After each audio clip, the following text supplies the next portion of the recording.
누가 돼도 부동산 정책 변한다. 예.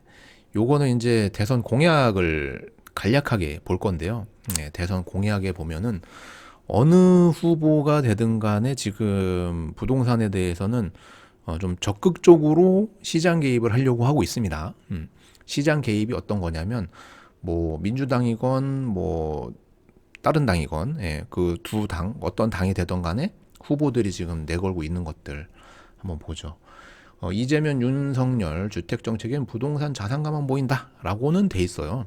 근데 부동산이라는 게 우리나라가 이렇게 좀 양분이 돼 있죠. 집이 있고 없고가 거의 반반이라는 얘기를 들었습니다. 있는 사람과 없는 사람이 거의 반반이라고 들었거든요. 그만큼 우리나라는 이제 주택 보급률이 꽤 높은 편이죠. 주택이 있는 분이 반이나 되니까 5천만에 2,500만 정도가 주택이 있는데 그 중에 이제 한 몇십 퍼센트나 될지는 모르겠으나 다주택이신 분들이 있죠. 어쨌든 그분들도 있고 한데 그러니까 자산가라고 하기에 이 자산가라는 거는 내 집 한 채 또는 두 채까지 저는 자산가라고는 안 생각해요. 세 채 이상 정도 돼야 부동산 자산가가 아닌가. 그리고 한 채가 서울 강남 핵심 지역에 있어서 50억 막 100억 이렇다.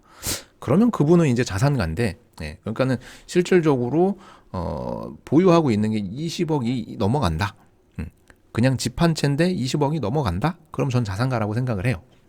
왜냐하면 그걸 유지하고 어느 정도 끌고 갈 수 있는 소득이 있는 거니까. 근데 그게 아니고 그 이하의 주택들, 평택 같은 경우에도 뭐 8, 9억대 한두 채 가지고 있다. 그것까지는 저는 자산가라고는 안 보고 조금 부동산에 대해서 이제 투자를 시작하는 단계라고 보고 있습니다. 물론 이제 아니라고 생각하시는 분들도 있겠지만 대부분 우리나라 이제 그 중상층으로 올라갈 때 보는 기준점이 있는데 그게 이제 대략 그 정도라서 그래서 어쨌든 기사는 굉장히 오마이뉴스에서 자극적으로 썼지만 제목은 그 내용을 한번 볼게요. 주택 개발 활성화에 한 목소리를 내고 있고 무주택 세입자 공약은 무게감이 낮다.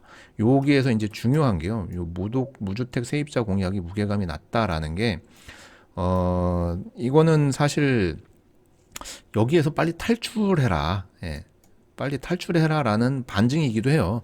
요게 이제 일시적이건 아니면은 뭐 부득이하건 뭐가 됐건 간에 무주택이신 분들한테는 대출이나 뭐 취득세나 뭐 이런 것들을 굉장히 좀 완화해 주려고 하고 있습니다. 뒤에서도 얘기를 드릴 건데 뭐 새롭게 시작하시는 분들한테 좀 파격적인 조건으로 어떻게 좀 해보려고 하는 것들이 있어요. 여기 보면은 주택 공약만 놓고 보면 이재명 더불어민주당 후보와 윤석열 국민의힘 후보의 차이점은 찾기가 쉽지 않다. 누가 되든 이 부동산 정책에 대해서는 차별점을 찾기가 어려울 정도로 굉장히 시장을 좀 풀어주려고 한다. 주택 개발 활성화, 보유세 감면 등 그리고 혜택을 강화하려고 한다. 부동산 자산가에 대한 혜택. 요게 이제 말이 굉장히 거슬리죠. 부동산 자산가라고 하는데 실질적으로 임대 사업을 하고 계신 분들, 그분들이 주택을 공급해줘야 전월세가 안정되고 그걸 바탕으로 해가지고 내 집 마련의 기회를 얻을 수 있는 또 한 번에 이제 그 국가가 못하는 역할을 해줄 수도 있는 거거든요. 근데 요거는 좀 듣기에 따라서 굉장히 좀 편가르기식의 단어가 될 수도 있어가지고 어쨌든 뭐 그렇고요. 저 이재명 후보는 노후 신도시 1기 신도시 특별법을 만들어 개발을 활성화하겠다고 약속. 윤석열 후보도 1기 신도시 재개발을 추진. 두 후보가 전부 다 1기 신도시를 얘기를 했죠. 1기 신도시가 지금 한 30년 가까이 됐거든요. 여기가 이제 부시고 새로 지을 때가 됐어요. 서울 같은 경우에는 40년 넘은 아파트도 못 부시고 못 움직이게 하니까는 대부분 오래된 구축 아파트들이 많단 말이죠. 압구정 그 현대 아파트도 굉장히 오래된 아파트인데 그것도 한 40억 가까이 하는 그 아파트인데 부시고 새 아파트가 됐을 땐 얼마가 될 건가. 진짜 큰 평수는 100억도 가겠죠. 제 생각이에요. 근데 어쨌든 간에 1기 신도시 쪽에 지금 얘기가 나왔단 말이에요.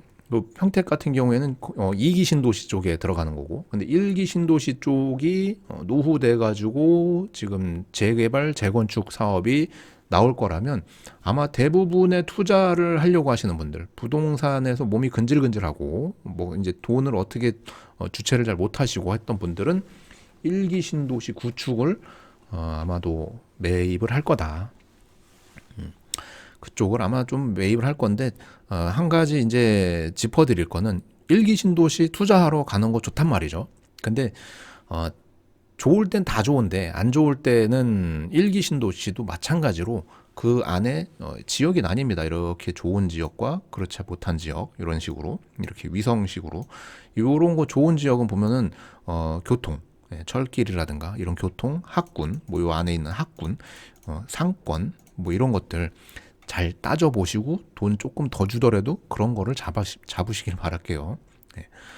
뭐 지금 가라는 것도 아니고 어쨌든 선거가 이제 며칠 안 남았잖아요. 선거 끝나고 한번 분위기를 보고 봐야죠. 여담이지만은 요분 윤석열 후보 요분이 이제 만약에 대통령이 되면은 사실상 국정 운영이 어렵죠. 민주당 쪽에서 다수당을 차지하고 있기 때문에 아마 장관 임명부터 해가지고 모든 게 아마 굉장한 시간이 걸릴 것 같아요. 굉장히 좀 어려운 거를 헤쳐나가야 될 것 같습니다. 자, 그런 걸 떠나서 부동산 세금 감면도 두 후보의 공통점이랍니다. 이재명 후보는 공시가격 제도를 개편해 집주인들의 세금, 재산세, 종부세, 건보료 부담을 완화시켜 주려고 하고 있습니다. 즉 여기는 자산가라고 해놨지만 이분들한테 조금 혜택을 주려고 한다. 윤석열 후보도 종부세, 재산세를 통합하고 세금 부담을 낮추고 양도소득세 중과를 최대 2년간 배제하려고 한다라고 하는데, 이게 이제 2년이라는 기간보다는 아마 1년으로 될 확률이 높죠. 2년은 좀 애매하고 6개월은 너무 짧고 양도세인데 이건 팔아야지 내는 세금이잖아요. 그래서 아마 한 1년 정도, 두 후보 둘 다 1년 정도는 양도세를 조금 지금 막 80% 이상 내던 거를 줄여주려고 할 거다. 그때 이제 물건이 나왔다가 그 물건이 소화되고 없어지면 더 이상 나올 물건이 없는 거예요. 왜냐하면 이 양도세를 한시적으로 풀어주는 건데 그 다음에는 다시 원위치로 돌린다는 얘기잖아요. 그 말인즉슨 기존에 있던 물건을 정리를 하면 다시 사기도 어려운데 그걸 다시 샀다고 쳐도 팔기가 어려워지는 시장이 또 온단 말이죠. 그러면 물건이 시장에 탁 나왔다가 그 물건이 소화되는 그 시간이 지나면 그 다음부터는 또 물건이 안 나오는 거죠. 그런 식으로 보시면 되고요. 그 다음에 지지율 수위를 다투는 대선 후보들의 공약이 주택 개발 활성화에 집중돼 있어요. 주택 개발 활성화, 뭐 용적률을 올려주고, 뭐 공급을 확대하고 이런 거 등등등. 근데 이게 이제 공약이란 말이죠. 공약인데 쉽지 않아 보입니다. 건축 원가라는 게 있는데 건축 원가가 올라가기 때문에 공급을 이제 하라고 부추겨도 잘 안 될 것 같아요. 거기에다가 2월 넷째 주 25일 기준 서울 아파트 매매가 시세는 0.01% 상승했다. 상승률이 그닥 높진 않지만 오늘은 이제 KB 시세를 안 보고 있잖아요. 자료가 안 나왔기 때문에 못 보는 건데 0.00%가 보합이고요. 0.01%라고 해도 상승한 거예요. 그죠? 그래서 0.01% 상승했다. 요게 이제 한 주 단위로 올라가는 거니까. 양도세 유예의 경우 누가 되든 한 번은 될 거라는 기대감으로 인해 다주택자 등은 기다리면서 관망해보자는 분위기가 우세하다. 재건축 쪽 규제를 완화하는 것도 집값 상승으로 이어질 것이다. 소재다. 집값 상승 이어질 걸로 여겨진다. 이런 거고. 반면 무주택자나 주택 세입자들을 대상으로 한 공약은 무게감이 떨어진다. 이재명 후보도 임차인의 계속 거주권이나 임대주택 등록 의무화 등을 다시 하려고 하는 거고, 윤석열 쪽은 이제 집주인에게 유리한 쪽으로 임대차 제도를 개편하고 임대주택의 계약갱신 청구권을 폐지하고 임대주택을 재계약하는 집주인에게 세제 혜택을 주는 것, 뭐 이런 것들을 공약으로 내세웠습니다. 그래서 누가 되든 간에 양쪽 땅에서 누가 되든 간에 부동산 쪽에는 변화가 예상이 되고 그 변화의 바람 속에서 내가 어느 쪽으로 닷을 올리느냐에 따라 아무래도 좀 나아갈 수 있는 것과 후퇴할 수 있는 게 차이가 나겠죠. 그래서 요런 공약들로만 놓고 봤을 때 지금 시장이 굉장히 관망세가 뚜렷하게 나오는 이유는 다 요런 이유 때문인 것 같습니다. 저 같아도 사실 지금 만약에 다주택이다. 예, 만약에 지금 다주택은 아니지만 다주택이라면은 굳이 팔 이유가 없잖아요. 팔면 그 똑같은 거를 같은 값에 살 수도 없고, 예, 세금을 피하려고 했다가 오히려 나중에 기회가 왔을 때 취득세분에 다시 진입도 못하고 하니까 차라리 뭐 월세나 이런 걸로 해가지고 세금 충당하고 1년에 조금 남는 걸로, 예, 그걸로 버티면서 법이 바뀌기를 기다리겠죠. 예, 다 그런 심리인 것 같아요. 다만 이제 일시적 1가구 2주택으로 해가지고 부득이하게 집을 팔아야 되시는 분들, 이런 분들 같은 경우에는 집을 내놓고 있지만 거래가 안 되고, 그리고 무주택이신 분들은 지금 선거가 끝나야 뭐 LTV니 뭐니 이런 거 풀어준다잖아요. 예.